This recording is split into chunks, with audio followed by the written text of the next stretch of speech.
En este domingo nos toca escuchar la parábola del sembrador. Esta historia que Jesús usó para los hombres de su tiempo, en su mayoría gente del campo, con imágenes que ellos entenderían perfectamente bien, para explicarles la palabra y los diferentes efectos que surte de acuerdo a aquel que la recibe, a la disposición de aquel que recibe la palabra. Y si hoy en día Jesús explicara a los hombres de nuestro tiempo el mismo mensaje, pero con imágenes actuales que los hombres y mujeres de hoy entenderíamos perfectamente, ¿qué imagen utilizaría? Pues yo sospecho que diría algo así como que en lugar de usar la imagen de la semilla, sería la imagen del virus SARS-CoV-2, y en lugar de diferentes tipos de terreno, nos hablaría de los diferentes portadores, que según sea su disposición de salud, es el efecto que causa el virus. Y el mensaje es prácticamente el mismo, pero con una diferente comparación. Vamos viendo. En primer lugar están aquellos a quienes el virus no les llega, porque tienen muy fuertes sus defensas, porque observan las medidas recomendadas, como el uso del cubrebocas, como el sanitizarse constantemente, como el guardar la sana distancia, como el evitar lugares concurridos donde podrían contraer el virus. Bueno, pues estos se parecen a aquellos que de antemano están bloqueados contra la palabra, que no quieren oírla, que tienen muy altas sus defensas, o podríamos decir sus prejuicios, porque toman mucha distancia con Dios, con la iglesia, con todo lo que tenga que ver con la fe. Evitan lugares como iglesias o eventos en donde podrían escuchar el mensaje de la palabra. Y bueno, si ya les tocó o estar en medio de una conversación o tener que acudir a alguna ceremonia donde escuchen la palabra, van bien protegidos con su cubrebocas espiritual, o sea, con todos los cuidados para que esa palabra no penetre en sus corazones. Estos se parecen a los granos esparcidos a lo largo del camino, que llegan los pájaros, llega el diablo y se la lleva la palabra. Es una palabra que ni siquiera tuvo la oportunidad de crecer. Están también aquellos que al tener contacto con personas portadoras del virus, ellos también resultaron positivos de tener el virus, pero, cosa rara, son asintomáticos. No presentan ninguna de las complicaciones propias de la enfermedad. Tal vez tienen muy buenas sus defensas o tienen muy buenos anticuerpos y esto los hizo inmunes a la enfermedad. Bueno, estos a quienes se parecen, aquellos que siempre estuvieron en contacto con gente que escuchaba o predicaba la palabra, que vivieron en un entorno religioso, siempre en torno a la parroquia, en una familia muy piadosa, y por eso se acostumbraron tanto a la palabra que la conocen, se la saben, pero son asintomáticos. No presentan ningún síntoma de conversión. Pueden oírla y volverla a oír 1000 veces.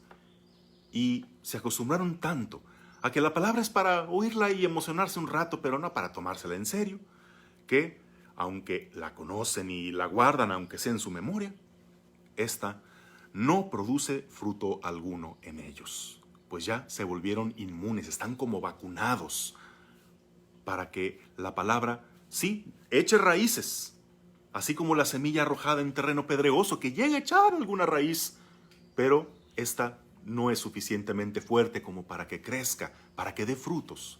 Así, aquel que se ha acostumbrado tanto a la palabra que ya esta no surte ningún efecto en ellos.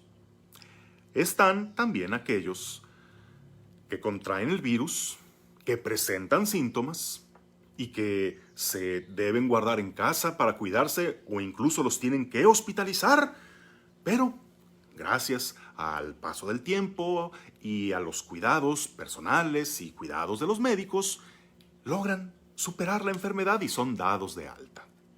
Estos a quienes se parecen, a quienes recibieron la palabra, esta les llegó al corazón, empezaron a manifestar síntomas de conversión, se acercaron a Dios, se acercaron a los sacramentos, quisieron integrarse a su iglesia, incluso quisieron empezar a evangelizar, pero al paso del tiempo fue disminuyendo ese entusiasmo, les llegó el desencanto y aquí quienes hicieron el papel de médicos fueron ciertas compañías de las que se rodearon, gente superficial, gente que no entiende de esto, y la influencia de ellos lo hizo desanimarse para ya dejar de acercarse al Señor, para ya echar atrás todo lo que había avanzado, y total que vuelve a ser el mismo de antes. Ahora se vuelven inmunes a convertirse como alguien que sana de esta enfermedad, y ellos incluso hasta donan sangre para donar anticuerpos a otros. Pues así estos ya se vuelven inmunes a volverse a convertir, y además, tristemente, influyen para que otros también abandonen el camino de Dios. Y por último, están aquellos que contraen el virus y como tenían ya otras complicaciones como obesidad, diabetes, hipertensión,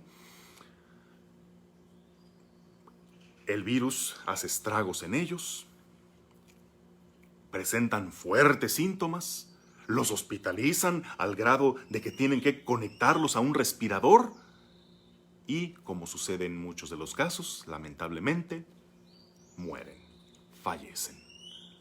Pues estos son los que recibieron la palabra y eran terreno fértil para ella, porque ellos ya tenían grandes vacíos en su vida, una gran búsqueda del sentido de su existencia, una búsqueda de Dios, una búsqueda de propósito, una búsqueda de sanación de sus heridas. Es decir, eran un campo fértil para que la palabra ahí llegara, sanara y creciera. Presentaron grandes y duraderos síntomas de conversión. Se acercaron al Señor, se acercaron a la iglesia, vivieron un proceso, fueron perseverantes en él, de modo que necesitaron vivir conectados a la palabra. Empezaron a necesitarla como el aire que respiran, hasta que finalmente murieron. Pero murieron al pecado, murieron a sí mismos, más bien nacieron como criaturas nuevas en Cristo. Con todas estas imágenes vemos que el virus, el coronavirus y la palabra se parecen, pero a la inversa. Del virus hay que cuidarnos, a la palabra hay que exponernos, hay que buscarla. El virus mata, enferma. La palabra sana, da vida nueva. De ambos, si contraemos el virus como si recibimos la palabra, en ambos casos debemos observar la cuarentena. Del virus para sanarnos y para evitar contagiar a otros. Y de la palabra también debemos guardar cuarentena, también debemos buscar la soledad y el silencio para, al revés, para meditarla, para asimilarla, para hacerla nuestra, para que ésta se quede en el corazón, para que ésta se aplique en nuestra vida y para que, ahora sí, al revés de que con el virus, salir, anunciarla y contagiar de la buena noticia a otros. Ahora sí que, como Jesús dice, el que tenga oídos, que oiga. Y me atrevería a añadir, el que tenga el virus, que se cuide. Y el que tenga Biblia, que ya comience a leerla. Que tengas un bendecido día en el nombre del Padre, del Hijo y del Espíritu Santo.